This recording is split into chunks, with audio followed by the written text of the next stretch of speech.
اتنا آسان بھی نہیں ہے مسلمان ہونا. اعلیٰ ترین قوم ہے دنیا کی.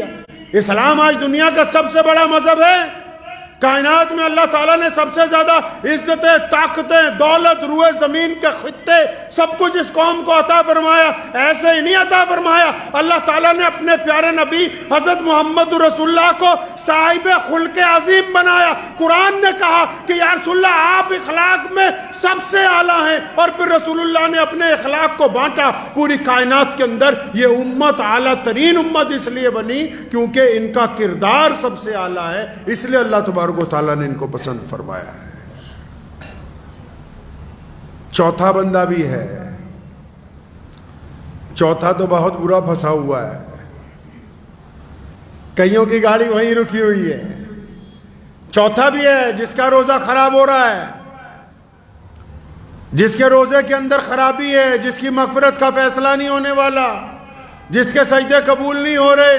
چوتھا کون ہے یا اللہ؟ اللہ کے نبی صلی اللہ علیہ وسلم بتاتے ہیں چوتھا کون ہے یا رسول اللہ؟ کون ہے ایسا بندہ؟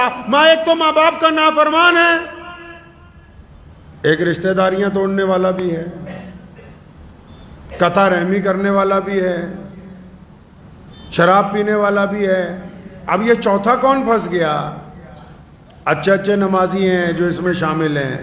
فرمایا چوتھا بندہ وہ ہے جو اپنے دل کے اندر دوسروں کے لیے بغض رکھتا ہے، نفرت رکھتا ہے، کینہ رکھتا ہے، دوسروں کے لیے بلا وجہ نفرت دل میں رکھتا ہے. اب یہ نفرت رکھ کے سجدہ کر رہا ہے.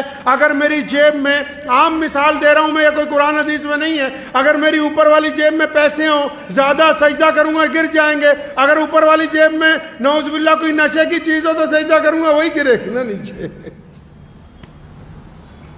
کیا ہے اس دل کے اندر جو سجدہ کرتے ہو؟ فرمایا بغض رکھتے ہو دوسروں سے. دونوں صورتوں میں، چغلی کو، غیبت کو، بہتان کو ایک ہی کیٹیگری میں محمد رسول اللہ نے رکھا. مان لیا کہ وہ بندہ شرابی ہے، مان لیا کہ اس بندے میں خرابی ہے، مان لیا چور ہے، ڈاکو ہے، عیاش ہے، بدماش ہے، لیکن اگر یہ بات تم اس کے منہ پہ کہتے اس کو برا لگتا کہ نہیں لگتا؟ برا لگتا. وہ تم سے لڑ پڑتا. تم منہ پہ اس لیے نہیں کہتے کہ منہ پہ کہوں گا تو یہ لڑ پڑے گا.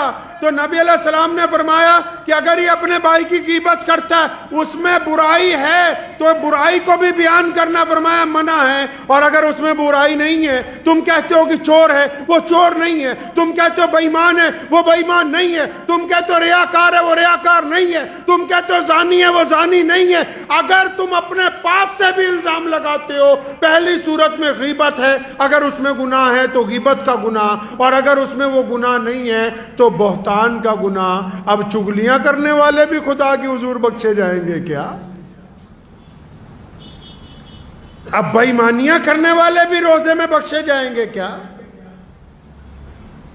جن کے دل غیبت سے بھرے ہوئے ہوں، جو گھروں کے اندر اپنے گھروں میں اپنے بچوں کے ساتھ نفرت رکھتے ہوں،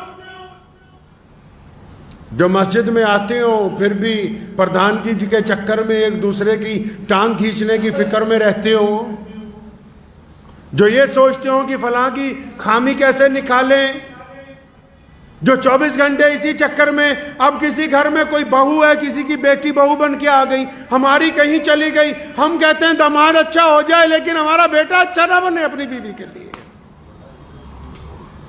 داماد اچھا چاہیے، اپنا بیٹا اچھا نہیں ہو تمہاری بیوی کے لیے. روزہ بھی رکھتے ہو، اپنی بہو کی بے عزتی بھی کرتے ہو، روزہ بھی رکھتے ہو، اپنے بچوں کو بھی ڈانٹتے ہو، روزہ بھی رکھتے ہو، اپنے ماتحت کو بھی ڈانٹتے ہو. پتہ ہے نبی علیہ السلام نے آخری وقت میں کیا کہا؟ یہ صرف آج تک یہی بتاتے کہ یہی کہا میری امت کو بخش دو، میری امت کے لیے مغفرت کا فیصلہ ہو جائے، میری امت کا کیا ہوگا یا اللہ میری. لیکن نبی علیہ السلام نے آخری وقت میں اس کے علاوہ اور بہت سی باتیں کی. ان میں ایک بڑی پیاری بات ہے. فرمایا میں اس بات کے لیے بھی بڑا فکر مند ہوں کہ میرے بعد تم اپنے ماتحتوں کے ساتھ کیا کرو گے، میرے بعد تم اپنے نوکروں کے ساتھ کیسا معاملہ کرو گے، میرے بعد تم اپنے غلاموں کے ساتھ کیا کرو گے.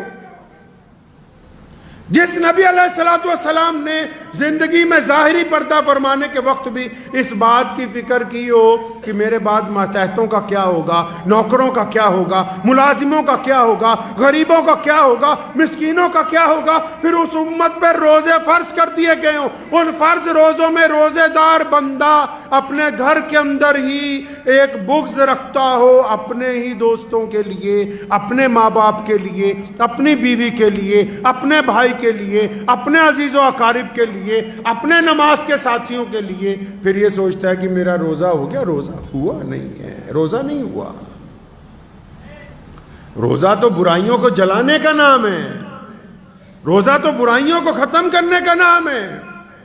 اچھا روزہ رکھنا چاہتے ہیں آپ، چاہتے ہیں کہ بہت خوبصورت روزہ ہو، روزے دار کو تو غصہ نہیں آتا، روزے دار کو غصہ نہیں آتا، اور جب وہ غصہ آتا ہے، یہ کون کہتا ہے نہیں آتا؟ ارے آتا ہے غصہ، لیکن روزے دار غصے کا اظہار نہیں کرتا، روزے دار غصہ آنے کے بعد گالی نہیں دیتا، روزے دار غصہ آنے کے بعد غصے کو ضبط کر لیتا ہے، روزے دار غصہ آنے کے بعد ناراضگی کا اظہار نہیں کرتا۔ مطلب روزے دار کو غصہ تو آتا ہے لیکن یہ دوسرے کو غصے کا بتاتا نہیں ہے، کیونکہ یہ روزے دار ہے۔ روزے دار کا عمل اور اس کا کردار اچھا، روزہ رکھنا چاہتے ہیں ماں باپ کی اطاعت کیجئے۔ ماں باپ کہہ رہے ہیں بیٹا جلدی گھر آ جاؤ، کہ نہیں ہم تو دیر سے آئیں گے۔ ماں باپ کہہ رہے ہیں فلاں کے ساتھ ملنا جلنا کم کر دو، نہیں ابا تمہیں نہیں پتہ ہے۔ ماں باپ نے تمہارے اندر کچھ خرابیاں دیکھی، ان کی اصلاح کرتے ہیں، تم کہتے ہو کہ نہیں آپ کو عقل نہیں ہے۔ اگر آپ اچھا روزہ رکھنا چاہتے ہیں تو اپنے ماں باپ کی اطاعت کریں، اگر آپ اچھا روزہ رکھنا چاہتے ہیں تو تمام طرح کے نشے چھوڑنے کا عہد کریں اس رمضان المبارک میں۔